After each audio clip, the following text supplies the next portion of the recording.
বাজিতপুর নিকলিতে ইকবালের মনোনয়ন দাবিতে বর্ণাঢ্য মশাল মিছিল, জনতার স্রোত রাস্তায়।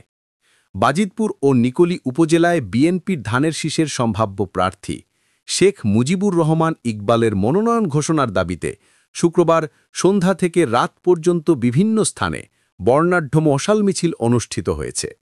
ইউনিয়ন থেকে পৌরসভা, সব জায়গায় নেতাকর্মী ও সাধারণ মানুষের অংশগ্রহণে উৎসবমুখর পরিবেশ সৃষ্টি হয়।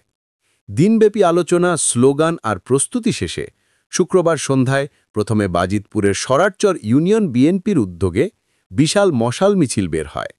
মিছিলটি ইউনিয়নের প্রধান সড়ক প্রদক্ষিণ করে পথসভায় পরিণত হয়। স্থানীয় নেতারা বলেন, এলাকার উন্নয়ন, সংকটে পাশে থাকা ও দীর্ঘদিনের ত্যাগের কারণে ইকবাল সাহেবই আমাদের আস্থার প্রতীক। তাকে ছাড়া অন্য কাউকে আমরা গ্রহণ করতে পারব না। মিছিলে অংশ নেবার সাধারণ মানুষও ইকবালের প্রতি নিজেদের সমর্থন জানান। অপরদিকে নিকলি উপজেলাতেও একই রাতে বিএনপির ব্যানারে মশাল মিছিল অনুষ্ঠিত হয়। উপজেলার বিভিন্ন ওয়ার্ড থেকে মিছিল এসে কেন্দ্রীয় সড়কে একত্র হয়।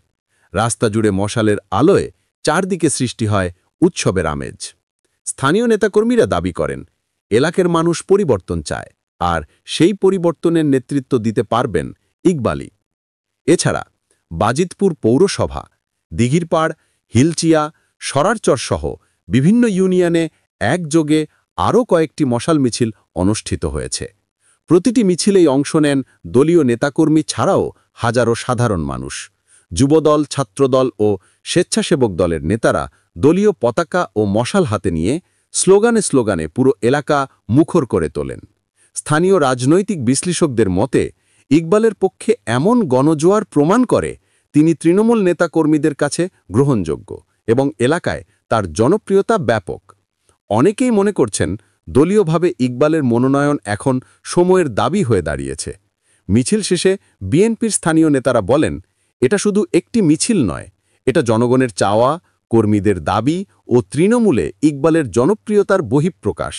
খুব দ্রুত কেন্দ্রীয় নেতৃত্বকে মনোনয়ন ঘোষণা করতে হবে।